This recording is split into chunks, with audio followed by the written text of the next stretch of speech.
MLB trade grades, why Dodgers, Cardinals both get in a for three-team deadline deal with White Sox. The Dodgers acquired Tommy Edman and Michael Kopech in the move, while the Cards got righty Eric Fedde. The Los Angeles Dodgers, St. Louis Cardinals, and Chicago White Sox combined for the first three-team trade of deadline season on Monday. The swap sends veteran utility player Tommy Edman and reliever Michael Kopech to the West Coast, right-handed starter Eric Fedde and outfielder Tommy Pham to St. Louis, and outfielder Miguel Vargas and a pair of prospects to Chicago. In all, the deal sees 7 different players change uniforms.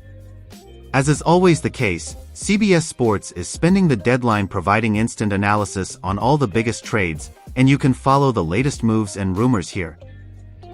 That includes handing out a letter grade to each involved party. You can find all of that below, but first, here is the trade again in its entirety. Dodgers receive UTL Tommy Edman, RHP Michael Kopech, RHP Oliver Gonzalez. Cardinals receive RHP Eric Fedde of Tommy Pham, PTBNL from Dodgers.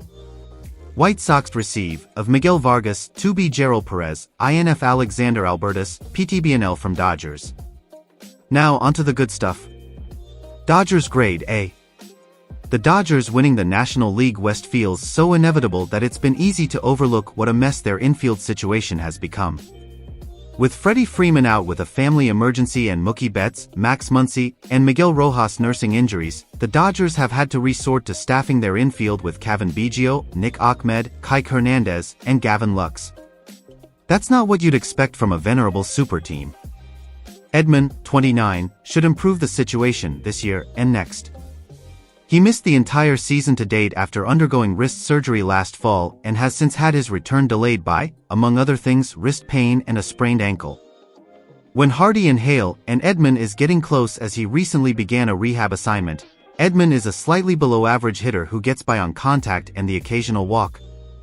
The Dodgers aren't acquiring Edman for his switch-hitting bat, though he is more of an asset against left-handed pitching. They're acquiring him for his secondary skills. He's an above-average defender at whatever position you want him to play, including center field and shortstop. He's also a quick, skilled base runner who has averaged 29 stolen bases per 162 games for his career while succeeding on more than 86% of his attempts.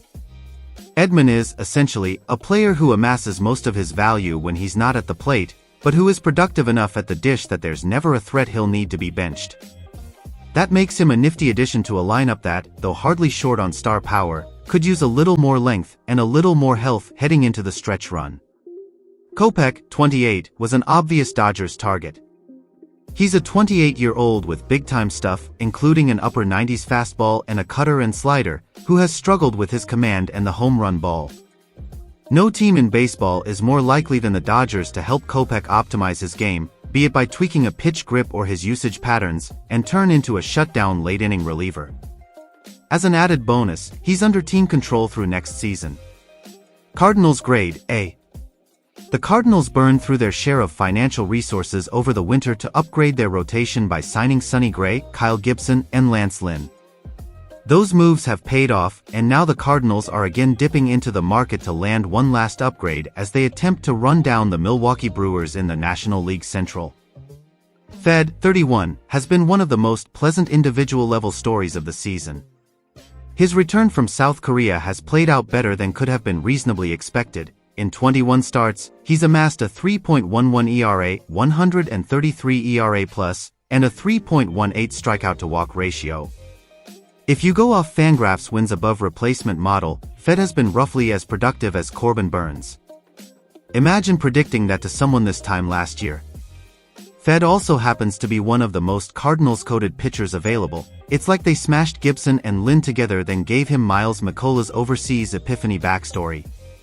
He pounds the zone with a broad arsenal that's fronted by a 90 miles per hour cutter and a 93 miles per hour sinker.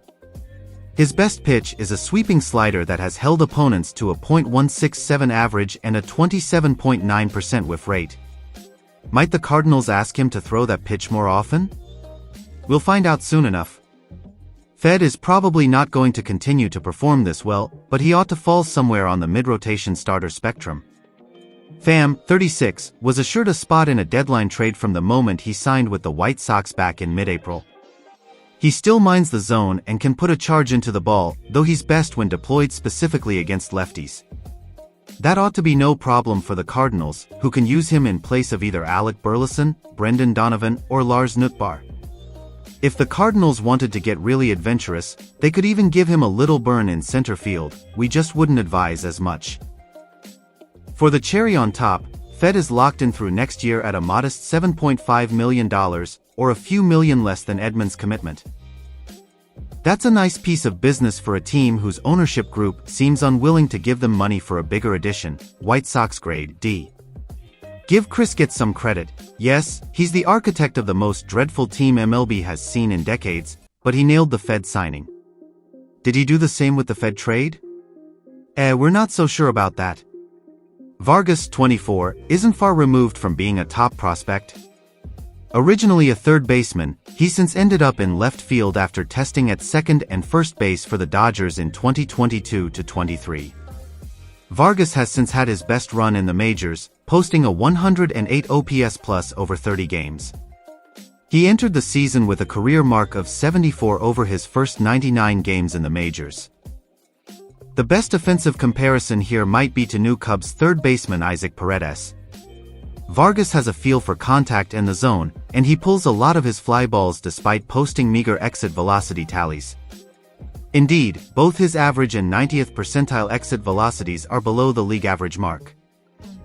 The differences between the two are, 1. Paredes has turned his oddball profile into a multi-year run of well above average hitting that makes him feel like a more sure thing, and 2. Vargas has a much thinner margin for error on account of his lesser defensive value. If Vargas can tap into some of Paredes' home run glory, and we'll see on that front, he has the potential to be an above-average hitter for the long haul. Of course, the downside is that he never slugs enough to be more than just a guy in left field.